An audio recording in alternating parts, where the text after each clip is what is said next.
May tanong lang po, paano po kung nawalan ka na ng gana mag-church dahil sa mga tao? Kung ang tinutukoy mo ay ang mga taong nakakatisod sa iyong pananampalataya, ay hindi na po bago yan kapatid. Marami talaga nagiging ganyan na nangyayari sa loob ng gawain. Now, ito po yung mga titignan natin mga point of view. Hindi naman kasi lahat ng na-attend sa bahay-sambahan ay mga ligtas lahat. Meron din naman uma-attend pero akala nila ligtas sila ay hindi pa pala. Hindi pa sila tunay na sumasampalataya. Hindi pa sila tunay na naboborn again. At meron din naman na tunay na siyang naborn again pero siya ay nananatili pa rin na baby sa pananampalataya. Kaya't hindi mo pa makitaan ng spiritual maturity. At hindi rin naman po basihan ang pagiging matagal na sa gawain ng Panginoon para sabihin na ikaw ay matured na spiritually. Dahil meron po dyan na kahit na sobrang tagal na dyan na tumanda sa gawain, hindi pa rin po ganun ka-matured.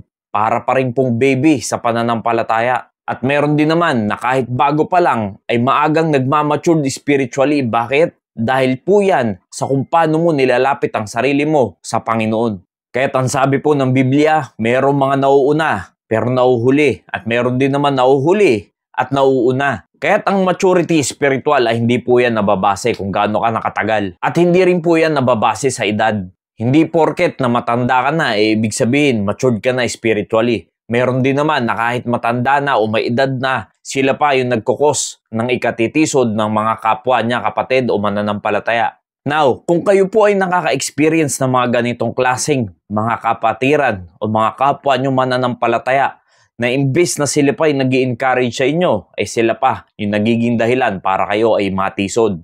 But whoso shall offend one of these little ones which believe in me, it were better for him that a millstone were hung about his neck and that he were drowned in the depth of the sea. Sabi po dyan, tayong mga mananampalataya ng Panginoong Jesucristo, kung sino man ang mangtitisod sa atin, ay maigi pa sa kanya.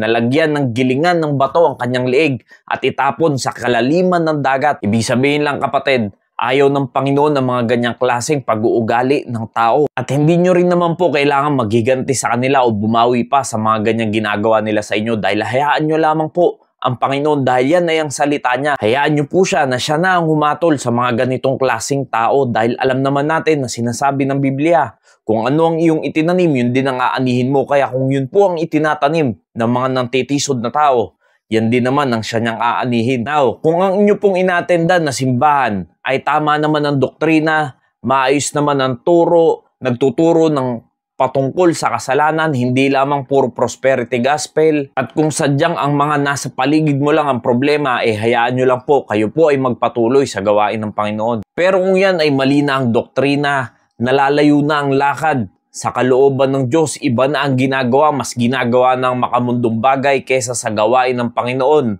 maigi pa, ay umalis na lang po kayo sa mga ganyang klaseng simbahan. Now, mabalik tayo. Kung ikaw naman ay nasa tamang aral at ayos naman ang nakikita mo sa nangangaral sa inyo, okay naman ang ginagawa, naka-align sa kalooban ng Panginoon, magpatuloy po kayo. At ito ang isipin nyo, lahat naman tayo ay magsusulit sa Panginoon bawat isa sa atin. Kaya kung ganun ang ginagawa nung nakakatisod sa inyo, hayaan nyo po. Siya naman po ay magsusulit sa Panginoon. Ikaw din po na natitisod ay magsusulit rin sa Panginoon. At doon ay bibigyan tayo ng kanya-kanyang reward. So then every one of us shall give account of himself to God. Yan po yung sinasabi ko, na bawat isa sa atin ay magsusulit sa Panginoon. Kung ano man ang iyong ginagawa habang ikaw ay nabubuhay dito bilang mananampalataya.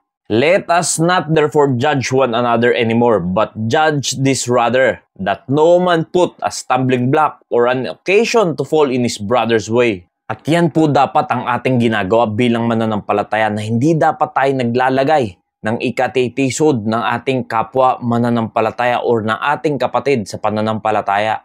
Dahil hindi po magandang tignan na tayo mismo ang nakakatisod sa kapatiran natin. Now, kung nakapag-usap na kayo about sa situation nyo or nailapit nyo na sa inyong pastor ang nangyayaring ganyan at patuloy pa rin sila sa pagtisod sa inyo, hayaan nyo na po. Lahat sila ay haharap sa Diyos at magsusulit ang bawat isa sa kanila sa Panginoon. At ang pinakamainam nyo pong gagawin habang kayo ay nandyan ay ito. Looking unto Jesus, the author and finisher of our faith, who for the joy that was set before him endured the cross, despising the shame, and he sat down at the right hand of the throne of God. At yan po ang sinasabi ng Biblia. Tingin lang po tayo sa ating Panginoong Jesucristo. Dahil kahit naman mananampalataya na, ay hindi naman natin maiiwasan na tayo ay magawan nila ng hindi maganda.